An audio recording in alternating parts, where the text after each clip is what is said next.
Famous cities with a dark history. We got Paris. Oh, the catacombs. Wait, how does the catacombs? It's a giant graveyard, right? Berlin. What happened there?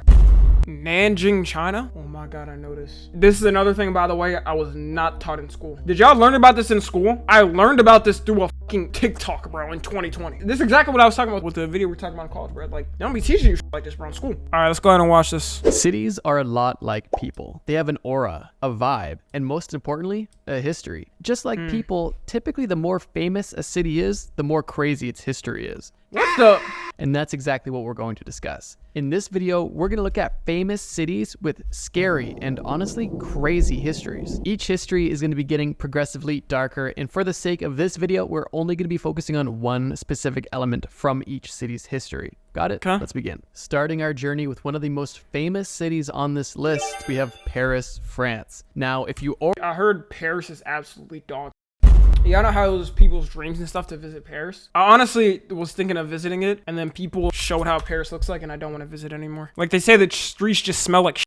There's all fast food too. Like, I'm pretty sure in the Paris Walk, the famous like place where people walk and stuff, it's just fast food. Paris is not the city of love, it's the city of rats. I've been there. Italy's 10 times better. And that's the thing, I would go to Italy, but then I heard they're mad racist. I would go though. It is what it is. If I get a banana thrown at me or some shit, at least I'll enjoy some pizza. already know what I'm going to talk about, here's a cookie. But if you don't, listen up. This part of France's history isn't extremely dark, it's just creepy. And if you don't know what I'm talking about yet, I am talking about the Paris catacombs. Paris has had a long, vast history with many ups and downs. So I chose something rather interesting and tame. I'm sorry, bro. I can never visit the catacombs because I feel like I'm gonna have some evil soul try to enter my body. Literally a bunch of dead bodies. Start off the list. In case you're unfamiliar, the Paris catacombs are an extensive underground tunnel system below Paris. It extends about 250 kilometers long and it contains the bones of over 6 million people. The Paris catacombs exist because at the time France's graveyards were overflowing and in some places leaching into the water system. Definitely not what you want to be drinking. The lack of space was becoming unsanitary, and on top of that, Louis XVI was trying to expand Paris and more land was needed. The solution?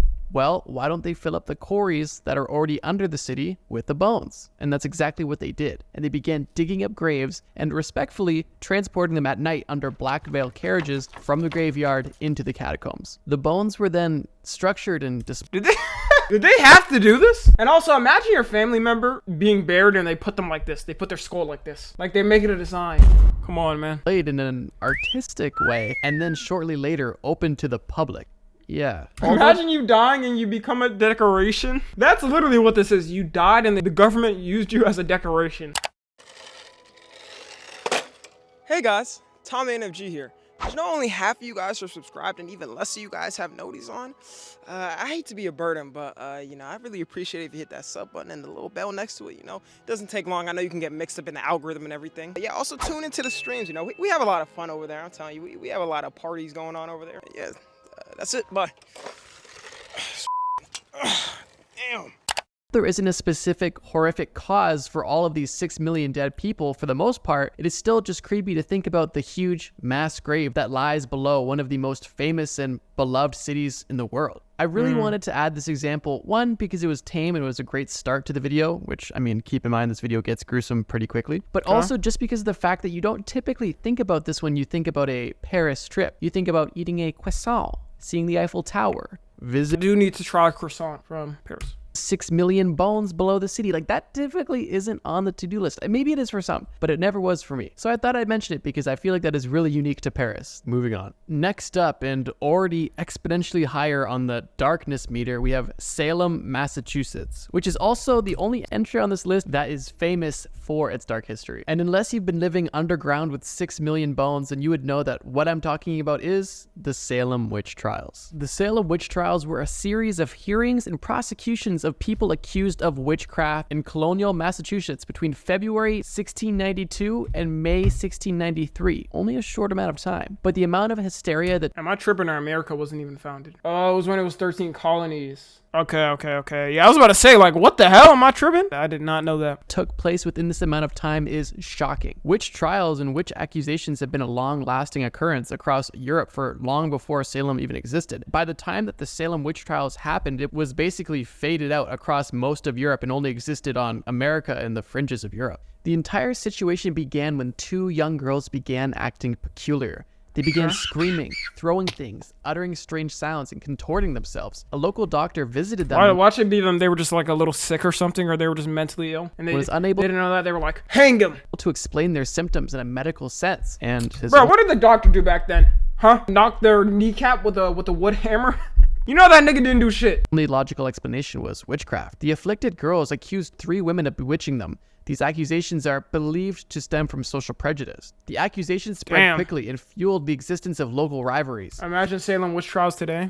fear, and belief in the supernatural. This truly had an exponential effect because the more accusations there was, the more people began to believe in the supernatural. The local authorities shortly stepped in, and a specialty court was even created to deal with these matters specifically. With those courts came the trials, and with those trials came prosecutions and executions. More than 200 people were accused, 30 people were found guilty, and 19 people were executed by hanging. God The Salem damn. witch trials are definitely a dark part in Massachusetts and America's history as a whole. And for me personally, the most interesting part about the story is just how quickly everything came and went, and how easily people were to believe almost nonsense with no evidence. It's rather strange and a very cautionary tale. And since we're already talking about witch trials, why don't we just talk about the heart of the witch trial? Edinburgh, Scotland. If you thought 19 executions was bad in Salem, Edinburgh had 1,500 What, bro? Like, what could they possibly be executing people for? executions by torturous means, not just hanging. Now, I'm not just going to dedicate a whole nother city's dark past to witch trials. I don't want to have witch trials be the same dark past for 2 different cities. So I'm going to focus on other I attributes. have to just be like, they have to look at your face and be like, you got a little mole on your face? Witch! You're a little bit darker than usual. Witch!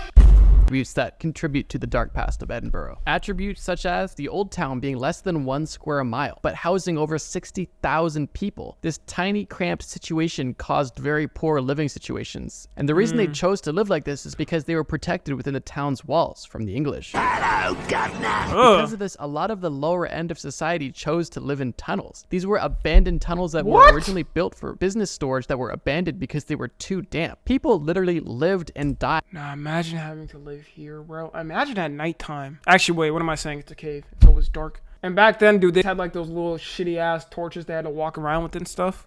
It sucks. In these tunnels, and yes, the hygiene was horrible. Also, Edinburgh was the body-snatching capital of the 19th century. People were digging up dead bodies to steal the belongings off the cadaver and then donating the bodies to the medical schools for a large wage. It was a pretty lucrative side hustle, and I can only imagine if Instagram hustle culture was alive I'd do that back too then. if I had to hide Okay, from the I British. literally made a skit for this, but it was so bad, I just removed it. Like, I obviously have never heard a Scottish accent because it was just bad. If this video gets 20,000 likes, I will link it unlisted in the description. That's the only way you'd be seeing it, because it was just so bad. Last 2 things I'll mention about Edinburgh's dark past is their public executions, specifically hangings, and also fecal matter being thrown out of the windows, but that was just pretty commonplace for Medieval times, their hygiene was just so disgusting. They showered like, I think, once every week. Europe, so let's just keep going. Now, before we leave the beautiful continent of Europe, we have one more European city to talk about. That is Prague, Czech Republic. The city in modern times is lively and beautiful and cultural, but in the 1600s and 1700s, the best way to describe the city was honestly just an unfortunate series of events. The first element of this series of events is the defenestrations of Prague, which is funny enough because the defenestrations are their own series of events. Basically, what defenestration or to be defenestrated means is to be thrown out a window, literally. And this happened multiple times in Prague. In 1419, in 1483, and in 1618, multiple members of parliament were thrown out of the window by disgruntled members of the public. That reminds me of like a walking the plank in pirate times. And did people actually walk the plank? Nah, I think some people probably did. Each of these defenestrations had rippling effects through society at the time. But I want to focus on specifically the defenestrations of 1618 because I believe they had the biggest effect on the city of Prague. Almost immediately following the defenestrations in Prague, being thrown out the 3rd-story window, this led to the conflict that is known as the 30-Year War. And before you guys ask me how long this war lasted, 30-year war? I honestly don't know. I couldn't find the research. But only 3 years into the war, in 1621, 27 Czech leaders were executed in the town square. And several others were exiled. The war Bro, led sometimes I wish like they had our cameras back then just to see how crazy the past was, because some people just don't realize without footage and stuff how crazy some of this shit is. Like they just executed the highest leaders just like that. Like, this is the equivalent of like, I don't know, them executing a bunch of like Congress members in the US or something. Battle of Prague, further devastating the city and reduced its population from 60,000 people down to 20,000 people. That's a 60% drop in only a few years' time. And if you think that's bad, only a few years after that in 1689, a huge fire destroyed most of the city. And then after Yeah, this place seems awful to live in. that, finally in 1713 and in 14, one of the last major outbreaks of the plague afflicted the city, killing more than 12,000 people. Oh my It's God. safe to say that if you were alive for that century of Prague's history, At that point, if I lived there, the first person I hear having a cough or something, it's over. Actually, I'm doing worse. I'm not even going to say what I'm doing, bro. You are not being near me if you have a cough or something. you were not having fun. If for whatever reason your darkness meter isn't quite satisfied yet, it's about to be. The next three on this list are bile. With that being said, we're moving our show over to the Middle East, specifically Baghdad, Iraq. Although extremely recently, Iraq has had a plethora of issues, from their struggles against ISIS to last decade's war with the Americans, and even before that, their encounters with the British. That's not what I want to talk about. What I want to focus on Nah, bro. Those are the saddest countries, bro. The Middle Eastern countries that, like, that's their f***ing leaders, bro. Imagine being a civilian, let's say in Afghanistan. You're a civilian in Afghanistan. Your leaders are terrorists. You get bombed by the US because your leaders live there. And it's like, you had nothing to do, bro, with the leadership. You just happen to be born there. You're involved in somebody else's conflict and war and shit, even though, like, you have nothing to do with it. specifically in Baghdad's past is the siege of Baghdad in 1258. This specific If you're a siege woman, good luck. You have to wear a hijab all times or else be... Oh, yeah, no. In Afghanistan, bro, they got the worst of the worst Sharia law, bro. They do not like, bro. I feel like they literally just don't like women. I'm pretty sure the Taliban banned women from even speaking or something. Like, you can't even speak as a woman. It's like, what the f***, bro? What if you just got to ask for something? was a pivotal and devastating event during the Mongol invasion of the Islamic world. This siege was led by Genghis Khan's grandson. At the time, Baghdad was considered one of the most prosperous cities in the world and was known for its cultural and scientific achievements. Although after a relatively short siege, the city fell to the Mongols. The Mongols sacked the city, destroying its libraries and its House of Wisdom and all of its infrastructure. The caliph was captured and later killed, and this was honestly a symbolic end to the Islamic Golden Age. The death toll of this siege and the sacking of the city was estimated to be in the hundreds of thousands, making it one of the most catastrophic events in the history of the Middle East. The fall of Baghdad significantly weakened the Muslim world, leading to political fragmentation and making it more vulnerable to future conquests. This event has had a lasting impact on the region and is often cited as a turning point in Middle Eastern history. The darkest part about this, in my opinion, is definitely the long-term lasting effects of this siege. The death and torment of the hundreds of thousands of people on its own is horrible and cannot be forgotten or neglected. But the fact that this siege had such a long-lasting impact on Iraq as a country in the Middle East as a region is insane and, in my opinion, extremely dark. Moving even further east, we find ourselves in China, specifically Nanjing. Sometimes you just got to make the speed face, bro. Actually, it's not even a speed face. I don't know what type of face. And unfortunately, Nanjing has a very dark past. Over the course of 100 years, Nanjing found itself victim to multiple wars and unfathomable bloodshed, with a death toll in the tens of millions. This extremely dark time began with the Taiping Rebellion, a massive civil war in China from 1850 to 1884, where estimates of the death toll range from 20 to 70 million. After the Taiping Rebellion, there was multiple sieges and conflicts during that time, but the most notable post-Taiping Rebellion was the Nanjing Massacre, which was a mass murder and assault of civilians. When I say assault, Crazy that this is not even too far in history where it's like, damn, this happened. Like, this is within the last 100 years, right? Let me see the exact date. Or it ended 1938. It started in 1937. assault, I mean something much more dark and sinister, which I'm not really able to say, but use your imagination. The Nanjing Massacre, or the assault of Nanjing, was the mass murder of the Chinese civilians that happened immediately after the Battle of Nanking in the Second Sino-Japanese War. This massacre began on December 13th, 1937, and the massacre lasted 6 weeks long. The perpetrators, the Japanese Imperial Army, committed such vile war crimes such as mass assault, looting, and arson. The massacre is considered to be one of the worst wartime atrocities of all time. The Japanese army had quickly pushed... Oh, it's way worse than that. He's not going into depth. Dude, they literally raped the women and killed the babies in front of the women. I don't know if he's gonna go over that, but dude, this is easily like one of the worst things to ever happen to humanity. By far, top 3 things. Through China after capturing Shanghai in November 1937, but in early December, it was on the outskirts of Nanjing. The speed of the army's advance was likely due to the commanders allowing looting and the assault on the way. Unfortunately, by the time the Japanese military reached Nanjing, the Chinese military was not in a place of defense. Once the Japanese troops reached the city, they faced minimal resistance and ran entirely unchecked. Chinese soldiers were rounded up and executed, and that's where the lawlessness truly began. Due to this unchecked power and other factors, the death toll is estimated to vary from 40 to 300,000, and there is estimated to be anywhere from 20,000 to 80,000 assaults. The thing is, to me, bro, I hate to believe that there's that many up people that did stuff like that. Like, the amount of people that had to be involved in this and allow this to happen, it's like a huge amount of people. The International Military Tribunal for the Far East and its findings estimate that 200,000 murders and 20,000 cases of assault took place. For obvious reasons, I won't be getting into further detail, but this specific century was a horrible time for China, and this specific massacre was hell on earth for any resident of Nanjing.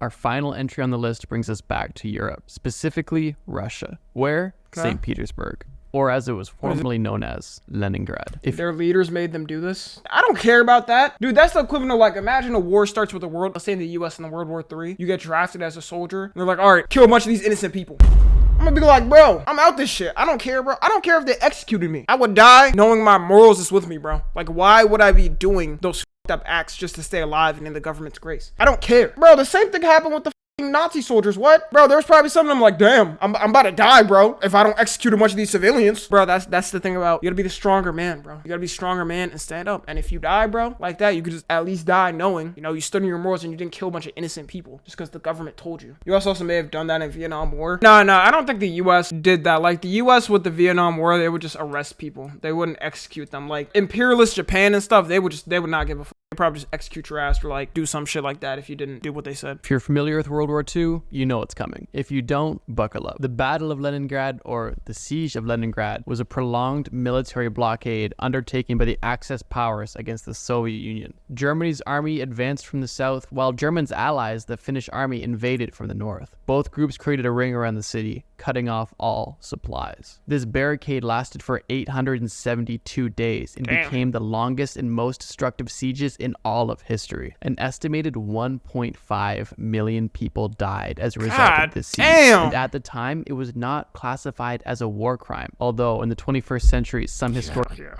Bro, they just be picking and choosing who the a war criminal. I hate that shit, bro. Historians have classified it like, if it falls in their graces, bro, of the government, they're like, oh no, they just a genocide due to the intentional destruction of the city and the systematic starvation of the civilian population. Germany wanted Leningrad specifically because of its cultural significance to the Soviet Union, and they were willing to do anything to get it. They motivated the Finnish army to join in on the battle by offering them part of the land once the siege was complete. Although they had every intention of taking the land, they didn't want to destroy it, and for a few reasons they didn't invade in the same manner as they did elsewhere via the Blitzkrieg. It's hard to truly get into the details of this story without getting too in the weeds about World War II history, but let's just boil it down to this. For over 2 years and 4 months, a city was surrounded by enemy forces with consistent fighting and no supplies in or out. The civilians were starved to death and frail, and over the course of this almost 2.5 years, 1.5 million people died. Today, the city is beautiful, vibrant, and cultural, but not long ago, millions of people were dying by starvation. It seems like that's a trend. Like, in a lot of the places where these crimes happen and stuff, they just end up in the future just cleaning them up, making them look like beautiful places. War in one city, in one battle. If that's not dark, I don't know what is. This video really serves as a small spotlight on a small amount of some of the torment that has happened across the world, across history. It really makes you appreciate the relatively peaceful times we're living in now. But let me know what you guys think. How many of these cities' histories like, even with the wars we have now, they're nothing close to what they had back then. Bro, you were just cooked, bro. And like, nobody knew back then. I mean, they knew years later after history books came out and stuff, but if it was the time where the thing was happening, people didn't really know like that. Good video. If you're watching on the 2, make sure to join the Discord and watch streams. Subscribe to Tommy NFG.